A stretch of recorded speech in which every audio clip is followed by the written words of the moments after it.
Alright guys, tools you need to clean apartment complexes like this are pretty simple. See a good ladder right there with walk-off railings. See those orange things up top?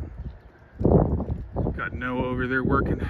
And then on the roof itself, you need a lifeline. Well, obviously you need an anchor. It's pretty awesome when in situations like this, the anchors are already installed, but there's the lifeline. It's called an SRL, pulls out easily when you walk, and then if it jerks, like if you were falling or something, it locks into place. Just need a good blower, a scoop, and a pole with a gutter spoon on it. And then you just scrape stuff out of the gutters. It's a little steep over here, but we already got this one. So you just scrape the gutters, you scoop the debris, you throw it in the grass if you can. If you can't, you put it in a bucket and find a place to usually dump it all over the side in one spot.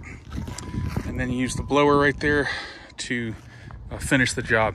Obviously, if it's wet, you got to be super careful or just do a great job of scraping. You don't have to blow so much. But yeah, it's a pretty cool apartment complex we're doing. It's 21 or 22 buildings, all 2 stories except the office, which is 1 story. But beautiful day here in Southern Oregon.